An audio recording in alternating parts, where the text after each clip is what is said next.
YouTube channel पे junior भाई की पढ़ाई। तो कैसे हैं आप सभी? उम्मीद है कि अच्छे होंगे। चलिए दोस्तों, आज हम ग्रामर का एक और चैप्टर रिव्यू करते हैं। हालांकि ये चैप्टर आप सभी ने प्रीवियस क्लासों में पढ़ चुका है, पर फिर से एक बार इसे हम रिकैप करते हैं। तो चलिए, आज का हमारा टॉपिक है दोस्तों पार्ट्स ऑफ स्पीच। सबसे पहले हम बेसिक से स्टार्ट करेंगे दोस्तों। पार्ट्स ऑफ स्पीच होते क्या हैं, सबसे पहले ये देख लेते हैं दोस्तों। हम जब भी किन्हीं से बात करते हैं, हम अपने एटिकेट्स को रिप्रेजेंट करते हैं। कभी किन्हीं बड़े से बात करते हैं तो इस लैंग्वेज में हमें बात करना है, इज्जत के तौर पे रिक्वेस्ट हमें शो करना है, पोलाइटनेस शो करना है। कभी जूनियर से बात करते हैं, उस केस में भी तो हमारा जो बात करने का तरीका है दोस्तों वो वैरी करता है, person to person, age to age, ये कैटेगरी हमारा डिवाइड है। सिमिलरली दोस्तों, जब कोई वर्ड अपने से ऊंचे या जूनियर से बात करता है तो उसे भी कुछ एटिकेट्स फॉलो करने होते हैं। सेम केस को हम पार्ट्स ऑफ स्पीच कहते हैं। इसका मतलब ये हुआ दोस्तों कि वर्ड्स अपने यूसेज के अकॉर्डिंग कैटेगराइज है और उसी को हम पार्ट्स ऑफ स्पीच कहते हैं। एक बार हम डेफिनेशन देख लेते हैं दोस्तों। Words are divided into different kinds और class according to their usage is called parts of speech. अब दोस्तों, एक चीज जो आप में और हम में कॉमन है, हम सभी को भूलने की आदत है दोस्तों। हम सब नाम को ज़्यादा याद नहीं कर पाते हैं लॉन्ग टर्म के लिए। तो मैं आपको कुछ एक नॉर्मल सेंटेंस दे रहा हूँ दोस्तों, उससे आपके सारे 8 पार्ट्स ऑफ स्पीच याद हो जाएंगे। सबसे पहले टोटल नंबर 8 होते हैं पार्ट्स ऑफ स्पीच के। जो आपका मैंने एक सेंटेंस बताया, वो सेंटेंस दोस्तों, people vacation at amazing interesting charming national parks. इस एक कंप्लीट सेंटेंस में दोस्तों आपका सभी 8 पार्ट्स ऑफ स्पीच इंक्लूड है। आप चाहें तो देख सकते हैं। People, P for pronoun, vacation, V for verb, at for adverbs, amazing, adjective, interesting, interjection, charming, conjunction, national, noun, parts, preposition. दोस्तों, आपको यहां तक क्लियर है दोस्तों? अब चलिए हम सभी के बारे में कुछ कुछ जानते हैं। चलिए दोस्तों, तो हम सबसे पहले नाउन के बारे में पढ़ते हैं। ये नाउन होता क्या है दोस्तों? दोस्तों, नाउन एक नेमिंग वर्ड है। किसी भी वस्तु, स्थान, जगह, आइडिया को हम नाउन कहते हैं। फॉर एग्जाम्पल दोस्तों, Akbar was a great king. कौन था ग्रेट किंग? अकबर। अकबर एक ग्रेट किंग था। किसी भी सेंटेंस में दोस्तों अगर आपको नाउन को पहचानना, आइडेंटिफाई करना है कि हाँ इस सेंटेंस में ये नाउन है, तो आप उस सेंटेंस आप ये क्वेश्चन कर सकते हैं कि who, what, when. For example, चलिए इसी सेंटेंस पे हम अप्लाई करते हैं, Akbar was a great king. तो ठीक है, अब हम सेंटेंस से पूछते हैं who was a great king, तो हमारा यहाँ से आंसर निकल रहा है दोस्तों Akbar. Akbar was a great king. तो इस केस में जो हमारा अकबर हुआ दोस्तों, ये नाउन को रिप्रेजेंट कर रहा है। यहाँ तक आपको क्लियर है दोस्तों? अब चलिए हम दूसरे फॉर्म पे बढ़ते हैं, प्रोनाउन। दोस्तों, मैं आपको याद दिला दूं, प्रोनाउन नाउन का ही जुड़वा भाई है। दोनों बहुत शरारती हैं।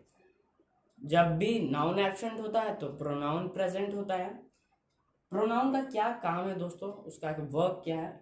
ये कहीं भी नाउन के प्लेस पे यूज होता है दोस्तों। जिस केस में नाउन नहीं है तो वहां पे ये अपने आप को एडजस्ट कर लेता है।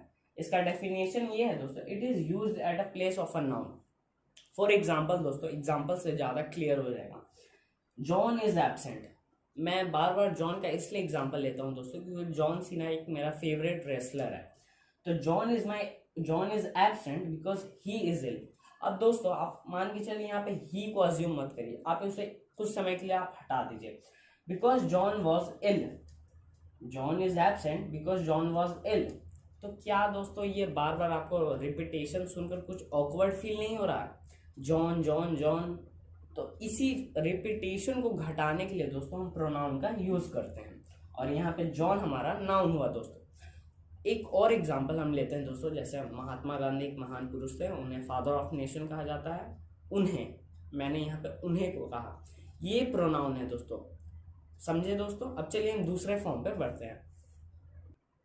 चलिए दोस्तों, हम कुछ और पार्ट्स ऑफ स्पीच देखते हैं। सबसे पहले एग्जेक्टिव। सबसे पहले हम इसे डेफिनेशन पे देखेंगे। It adds a meanings to a noun और अ प्रोनाउन। दूसरे लैंग्वेज में ये क्वालिटी को एक्सप्रेस करता है दोस्तों। नाउन या प्रोनाउन की क्वालिटी, क्या उनमें विशेषता है, उसे बताता है एग्जेक्टिव। फॉर एग्जाम्पल दोस्तों, John is a boy. John एक लड़का है। जॉन यहाँ पे नाउन हो गया दोस्तों। He is very brave. He यहाँ पे प्रोनाउन हो गया दोस्तों ब्रेव। जो ये ब्रेव है दोस्तों, ये इसका क्वालिटी है, जॉन का क्वालिटी है। और कोई भी वर्ड जो किसी नाउन या प्रोनाउन की क्वालिटी को एक्सप्रेस करे उसे हम एग्जेक्टिव कहते हैं दोस्तों। यहाँ तक क्लियर है? अब चलिए हम वर्ब को देखते हैं दोस्तों। ये तो आप सभी को पता है, वर्ब एक एक्शन वर्ड है, किसी भी एक्शन को ये एक्सप्रेस करता है, डिस्प्ले करता है। पर मैं दोस्तों आपको ये बता दूं, ये जरूरी नहीं है कि किसी भी सेंटेंस में कोई एक्शन हो रहा है तो वहाँ पे वर्ब का इवेंट हो, इन्वॉल्व हो। ये बात आप क्लियर कर लीजिए कि एक्शन वर्ड को इसे वर्ब नहीं कहते हैं। कभी कभी ऐसा कुछ होता है सेंटेंस, फॉर एग्जांपल एक सेंटेंस लीजिए, Kolkata is a big city. यहाँ पे कोई वर्क हो रहा है दोस्तों, कोई काम हो रहा है। अब मान के चलिए मैंने एक एग्जांपल लिया, John is playing a match. तो यहाँ पे प्लेइंग, हाँ ये काम हो रहा है, वर्क हो रहा है, तो चलिए हम इसे बोल सकते हैं प्लेइंग यहाँ पे वर्ब है। पर जो मैंने फर्स्ट एग्जांपल दिया, Kolkata is a big city, यहाँ पे क्या कुछ भी वर्क नहीं हो रहा। तो इस केस में भी दोस्तों हमारा इस जो है वर्ब है, क्योंकि वो स्टेट को आइडेंटिफाई कर रहा है, डिस्प्ले कर रहा है स्टेट। तो आप एक बार हमारा कंप्लीट जो डेफिनेशन बन के यहाँ से तैयार होता है दोस्तों। वर्ब एक ऐसा वर्ड है जो एक्सप्रेस करता है कोई भी एक्शन को। सबसे मेन इसका क्वालिटी ये है कि वो कोई भी एक्शन को रिप्रेजेंट करता है, इवेंट को भी रिप्रेजेंट करता है दोस्तों, और स्टेट। जैसे मैंने आपको एग्जांपल दिया, Kolkata is a big state, तो वहां पे जो इज है दोस्तों वो आपका स्टैटिक वर्ब हुआ, वो कोई काम नहीं कर रहा है, उसका कोई काम में इन्वॉल्व नहीं है, तो बस वो आपको नॉर्मल सेंटेंस इंडिकेट कर रहा है। पार्ट्स ऑफ स्पीच देखते हैं। अब हमारा है दोस्तों कंजक्शन। दोस्तों कंजक्शन कहते किसे हैं मैं आपको बता दूं। कंजक्शन दोस्तों हम ज्वाइनिंग वर्ड्स को कहते हैं, किन्हें? कनेक्टर्स को। ये दो सेंटेंस को कनेक्ट करते हैं, दो ऑब्जेक्ट को, दो सब्जेक्ट को। फॉर एग्जाम्पल दोस्तों राम एंड श्याम, इस केस में दोस्तों जो हमारा एंड हुआ यहाँ पे ये कंजक्शन हुआ, क्योंकि ये राम एंड श्याम को कनेक्ट कर रहा है। एक और एग्जाम्पल लेते हैं दोस्तों। अब हमारा है 2 and 2, यहाँ पे 2 and 2 फिर से ये कनेक्ट कर रहा है दोस्तों, तो इसलिए हमें एंड को हम कंजक्शन कहेंगे। यहाँ तक आपको क्लियर है दोस्तों? अब चलिए हम आखिरी पार्ट्स ऑफ स्पीच पे बढ़ते हैं। अब हमारा आखिरी पार्ट्स ऑफ स्पीच है दोस्तों इंटरजेक्शन। इंटरजेक्शन ये दोस्तों सडन फीलिंग या इमोशन को एक्सप्रेस करता है। कभी कभी ऐसा इवेंट होता है दोस्तों, उस केस में हम अपने फीलिंग्स को एक्सप्रेस नहीं कर पाते हैं, बहुत मुश्किल होता है, तो कुछ कुछ फ्रेजेस को हम यूज करते हैं। For example wow, hurray.